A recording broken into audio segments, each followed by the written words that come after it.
I'm not allowed to comment on the new GDP numbers until about 10 or 15 minutes from now, so I will not comment on them.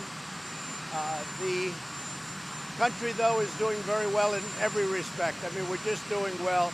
We're knocking it out of the park, as they say, and we're very happy about that. We did not pay money for our great Otto. There was no money paid. There was a fake news report that money was paid. I haven't paid money for any hostage, and I've gotten approximately, I think it's 20 or 21 out. We don't pay money for hostages. The Otto case was a very unusual case, but I just want to let you know no money was paid for Otto.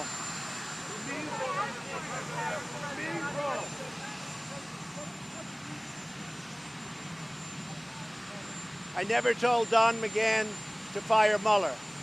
If I wanted to fire Mueller, I would have done it myself. It's very simple. I had the right to. And frankly, whether I did or he did, we had the absolute right to fire Mueller. In the meantime, I didn't do it. I'm a student of history.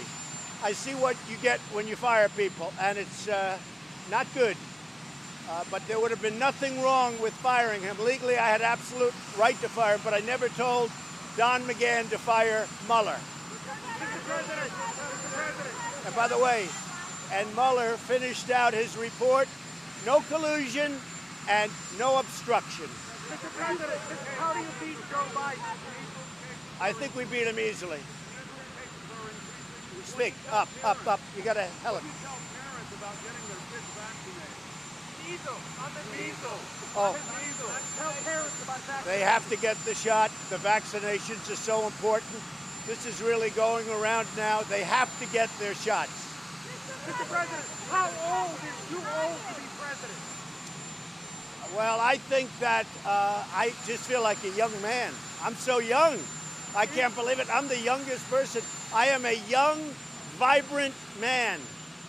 I look at Joe. I don't know about him. I don't know. Too old. I would never say anyone's too old, but I know they're all making me look very young, both in terms of age and I think in terms of energy. I think you people know that better than anybody. Yeah.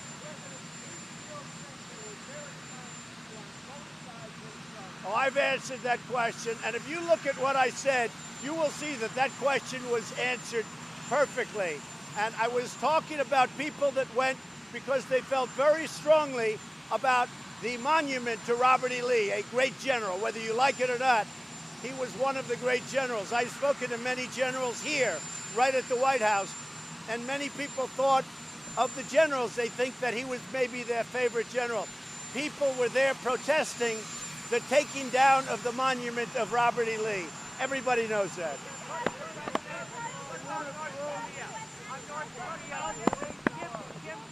Kim Jong-un has said that he wants Pompeo to not be part of negotiations and that a peace deal depends on the U.S. attitude.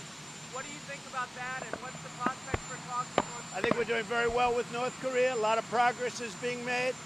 I appreciated President Putin's statement yesterday. He wants to see it done also. I think there's a lot of excitement toward getting a deal done with North Korea. In the meantime, when I came here, there were nuclear tests, missile tests, rocket tests. We got our hostages back. We got remains back and continue to come back from the war. Our great heroes, the remains. There's been no tests. There's been no nothing. So at some point, you're going to report the facts. I have a great relationship with Kim Jong-un. I appreciate that Russia and China is helping us. And China's helping us because I think they want to. They don't need nuclear weapons right next to their country. But I also think they're helping us because of the fact that we're in a trade deal, which, by the way, is going very well. Mr. President, will you let Don McGahn testify? What we're doing is executive. So what we're doing, in the history of our country, there has never been a president that's been more transparent than me or the Trump administration. I let White House counsel McGahn testify. I let everybody testify. I think McGahn was in there for 30 hours. Who ever heard of such a thing? But I said I want everybody to testify. Obviously, McGahn thought he testified fine because he was with the administration for a long time after that.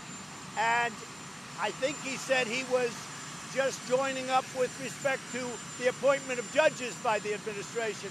But I let everybody testify. There's never, ever been transparency like this. So just so you understand. So we got a great, we get the ruling, which I knew we were going to get because I have nothing to do with Russia and the campaign. So we get a ruling, no collusion. We essentially get a ruling, no obstruction. Based on the facts, our great Attorney General made an immediate decision. There was no obstruction. So we have no collusion, no obstruction. We had total transparency. We gave 1.4 million documents, if you can believe such a ridiculous thing. 500 people testified. We had 18 people that were Trump haters. That includes Mr. Mueller. He was a Trump hater. Wait a minute. Wait. With all of this transparency, we finish no collusion, no obstruction, right? Then I get out the first day, they're saying, let's do it again. And I said, that's enough. We have to run a country. We have a very great country to run. And frankly, when I go through it with the House and the Senate, and we have no collusion, no obstruction, then we have to go through it. This is a pure political witch hunt. We did nothing wrong, and the only thing I did is make our country stronger, give it the numbers like people haven't seen before. What we're doing in this country financially, with the military, with our veterans. You look at veterans, we now have Veterans Choice. Nobody's ever done what I've done in their first 2 years. So if I'm guilty of anything, it's that I've been a great president, and the Democrats don't like it, which is a shame. I'm going to Indianapolis.